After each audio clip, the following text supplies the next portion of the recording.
मेरे प्यारे साथियों, नमस्कार।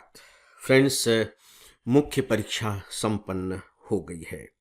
मुझे ध्यान आ रहा है कि इससे पहले कि अपने किसी लेक्चर में मैंने आप सबसे एक रिक्वेस्ट की थी, और वो ये कि मुख्य परीक्षा के जितने भी क्वेश्चन पेपर्स होते हैं, ज़्यादातर तो कंपलसरी होते हैं, अगर हम ऑप्शनल सब्जेक्ट को छोड़ दें तो वे आपके पास होने चाहिए। और मुझे पूरा विश्वास है कि कम से कम ये काम तो आप लोगों ने जरूर कर ही लिया होगा। क्वेश्चन पेपर्स और साथ ही साथ जो आपके ऑप्शनल सब्जेक्ट हैं उनके भी पेपर्स आपके पास होने चाहिए।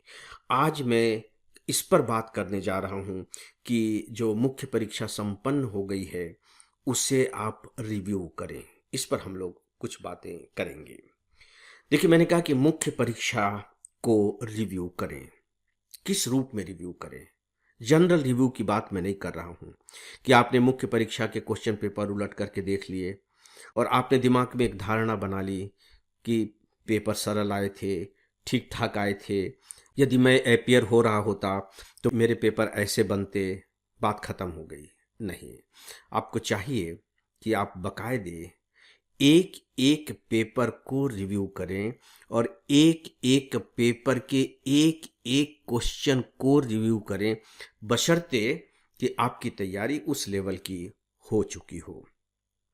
आपको ध्यान होगा कि अक्सर मैं आप लोगों को याद दिलाने की कोशिश करता हूं कि दोस्तों, अगर सच में आपको सिविल सर्वेंट बनना है, अगर आपको सिलेक्शन लिस्ट में अपना नाम देखना है, तो आपको मुख्य परीक्षा की ही तैयारी करनी चाहिए। और मैं यह बात बार बार ये जानते हुए भी दोहराता रहता हूं कि मेरी बात पर बहुत थोड़े से लोग, गिने चुने लोग ही यकीन करेंगे, लेकिन जो बात है वो तो मुझे कहनी ही चाहिए।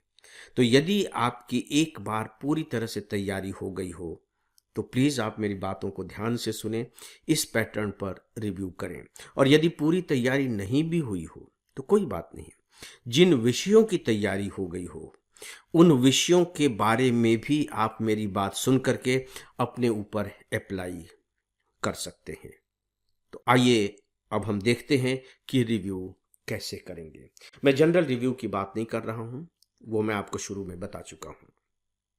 फ्रेंड्स, एक सूचना है कि हम आईएएस के लिए बहुत सारा उपयोगी कंटेंट अपने इंस्टाग्राम पर पोस्ट करते रहते हैं। इसके लिए आप हमारे इंस्टाग्राम को ज़रूर फॉलो करें। साथ ही हमारा एक टेलीग्राम चैनल भी है, इस पर हमारे आपको सारे कंटेंट के अपडेट देखने को मिलेंगे। इसे भी ज़रूर फॉलो करें। इन दोनों के लिंक नीचे डिस्क्रिप्शन में दिए गए हैं। दोस्तों, जो मुख्य परीक्षा का जो सबसे बड़ा चैलेंज है वो दो है। याद रखिए, दो चैलेंजेज सबसे बड़े हैं। किस टॉपिक से किस तरह के प्रश्न आए, कितने टॉपिक्स फंसे, ये चैलेंज नहीं है। ये चैलेंज है ही नहीं। ये सामान्य परीक्षाओं में होते हैं। यहां चैलेंज ये है कि जो प्रश्न आए उन्हें आप समझ पाए या नहीं। सबसे बड़ा जो चैलेंज है मुख्य परीक्षा का, वो समझ पाने का चैलेंज होता है। देखिए, अगर 20 क्वेश्चंस आप उठा करके देखेंगे, 4 पेपर्स हैं जनरल स्टडीज की, अगर हम बात करें, चलिए हम फोर्थ पेपर को जरा किनारे कर देते हैं, 3 की हम बात करते हैं, तो आप पाएंगे कि 20-20 क्वेश्चंस में लगभग लगभग 6-7 क्वेश्चंस ऐसे होते हैं जो सामान्य श्रेणी के हैं। सामान्य श्रेणी कहने का मतलब है कि जिन्हें पढ़ने के बाद आपको लगेगा कि नहीं नहीं, इनके बारे में तो मैं कुछ लिख ही सकता हूँ, ये तो मेरा तैयार भी है, और आप लिख करके भी आ जाएंगे। अगर आपको लग रहा है कि इनके बारे में मैं कुछ लिख सकता हूँ तो आप भ्रम में नहीं, आप बिल्कुल लिख लेंगे। लेकिन ऐसा कितनों के साथ करेंगे आप? 6, 7, 8, पहली बात। और टोटल क्वेश्चन है 20। दूसरी बात, यदि आपको लग रहा है कि मैं लिख सकता हूं क्योंकि क्वेश्चंस स्ट्रेट आए हुए हैं, सीधे सरल से हैं, तो ये सीधे सरल और स्ट्रेट आपके लिए ही तो नहीं है, हर एक के लिए है। तो यदि 8 क्वेश्चंस आप बहुत आराम से कर लेंगे तो सीधी सी बात है कि ये 8 क्वेश्चंस दूसरे स्टूडेंट भी बड़े आराम से कर लेंगे, तो मामला बराबर हो गया। और आप जानते हैं कि यह परीक्षा नहीं है, यह प्रतियोगी परीक्षा है। तो जब मामला बराबर हो गया तो आपको कोई फायदा नहीं मिला, तो फायदा मिलेगा कहाँ? फायदा उन प्रश्नों में मिलता है जो दूसरे नहीं कर पा रहे हैं। फायदा उन प्रश्नों में मिलता है कि दूसरे कर तो ले रहे हैं लेकिन उतने अच्छे से नहीं कर पा रहे हैं जितने अच्छे से आप कर ले रहे हैं। वहां आप उनसे आगे निकल जाएंगे और बस ऐसे ही जो एस्पिरेंट्स होते हैं वो सेलेक्ट होते हैं। इसलिए जो पहली बात मैं जो आपसे कहना चाहूँगा, या यूं कह लीजिए कि सतर्क करना चाहूँगा, कि क्वेश्चन पेपर पढ़ने के बाद यदि आपको 5, 7, 8 क्वेश्चन ऐसे मिल जाते हैं जो बड़े आसान से लगें, तो आप ये मत समझ लीजिएगा कि अरे अरे क्वेश्चन पेपर तो आसान सा ही है, इसमें क्या धरा है, मैं भी कर लेता। नहीं, इन्हें छोड़ दीजिए। ये हमेशा इस तरह के कुछ क्वेश्चंस आते रहेंगे। अब आपको उन पर फोकस करना है जो थोड़े से टेढ़े किस्म के हैं। टेढ़े दो तरह के होंगे, एक तो वाकई में वो टेढ़े हैं, टेढ़े मेढ़े चल रहे हैं, आपकी पकड़ में कुछ भी नहीं आ रहा है, और दूसरे हैं जो टेढ़े तो दिखाई नहीं दे रहे हैं लेकिन अंदर से वो हैं, जिसे मैं कहता हूं शेड्स। जैसे लाल रंग, लाल रंग मतलब लाल रंग, लेकिन क्या आपको लगता है कि जितने भी रंग होते हैं वो सब के सब लाल रंग के ही होते हैं? लाल रंग के हैं, लेकिन आप देखेंगे कि उनके जो शेड्स होते हैं, उनकी जो छवियां होती हैं वो अलग अलग होती हैं। कोई गाढ़ा लाल है, कोई सुर्ख लाल है, कोई लाइट रेड है, पता नहीं किस किस तरह के रेड है।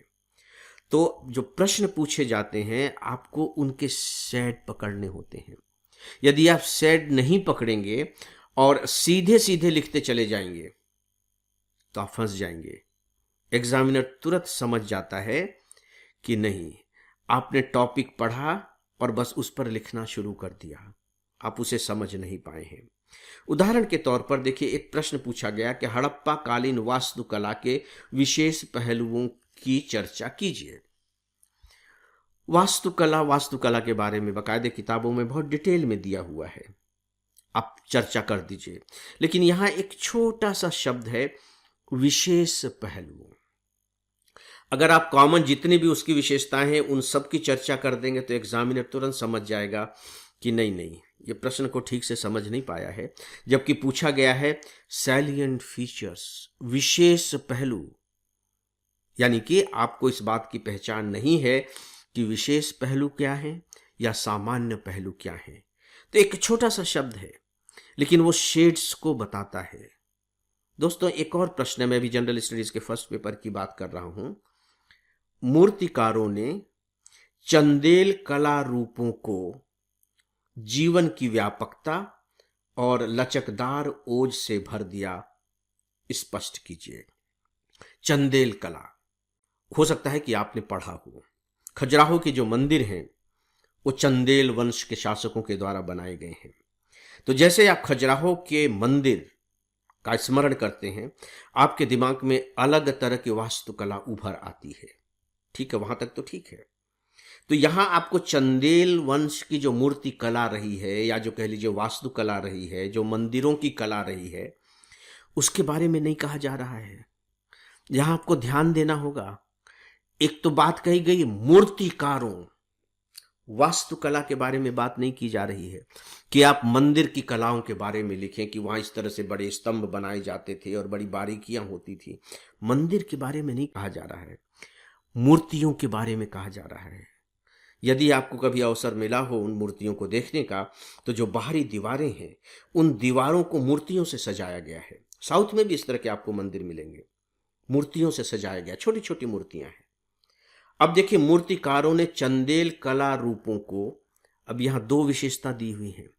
जीवन की व्यापकता, यानी कि उसमें केवल जीवन का एक ही रूप दिखाई नहीं दे रहा है कि सुंदरता ही दिखाई दे रही या केवल प्रकृति ही दिखाई दे रही, नहीं, उसमें जीवन की व्यापकता है, हर तरह का स्वरूप उसमें झलक रहा है, वो आपको बताना होगा।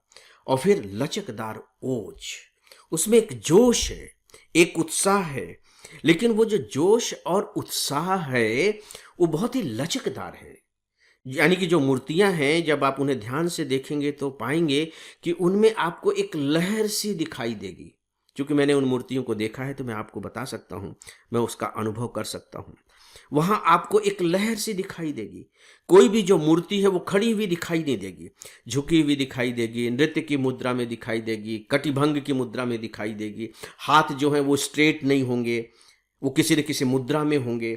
तो ये है लचकदार ओज। ओज का मतलब है कि उसमें आपको ओजस्विता मिलेगी, उसमें आपको ताकत मिलेगी। अब आप देखिए कि कैसे इसका शेड बिल्कुल अलग हो गया है। आप इसे पकड़ पा रहे हैं या नहीं पकड़ पा रहे हैं, ये दूसरी महत्वपूर्ण बात है। दोस्तों, लास्ट में एक तथ्य और, कि सीधे सीधे बात करंट की कही नहीं जाती है, लेकिन जहां भी इस तरह का अवसर मिले कि उदाहरण से समझाइए। इस बार बहुत सारे प्रश्न इसी तरह के हैं कि उदाहरणों से स्पष्ट कीजिए, उदाहरणों सहित समझाइए। तो उसमें आपसे एक्सपेक्ट किया जाता है कि आप जो करंट से जुड़े हुए उदाहरण हैं वे लेंगे। आप दूसरे उदाहरणों के जरिए भी आप अपनी बात स्पष्ट कर सकते हैं, उसके लिए मनाही नहीं है। लेकिन जो स्टूडेंट करंट उदाहरण लेगा, डेफिनेटली वो मार्क्स स्कोर करने में दूसरे की तुलना में आगे निकल जाएगा। तो दोस्तों, आपको इस आधार पर अपना रिव्यू करना है। इनके प्रश्नों को पढ़िए और देखिए कि आप प्रश्नों को समझ पा रहे हैं या नहीं समझ पा रहे हैं, और फिर उनके उत्तर, बहुत सटीक उत्तर देने की स्थिति में आप हैं या नहीं हैं। दोस्तों, करके देखिए, आपको बहुत मज़ा आएगा। मैं जानता हूं कि इसमें थोड़ा वक्त तो लगेगा, लेकिन मुझे लगता है कि इसके लिए वक्त दिया जाना चाहिए। तो फ्रेंड्स, इस विषय पर फिलहाल इतना ही। इसी के साथ ही आज के इस डेली ऑडियो लेक्चर को अब यहीं समाप्त करता हूं। नमस्कार।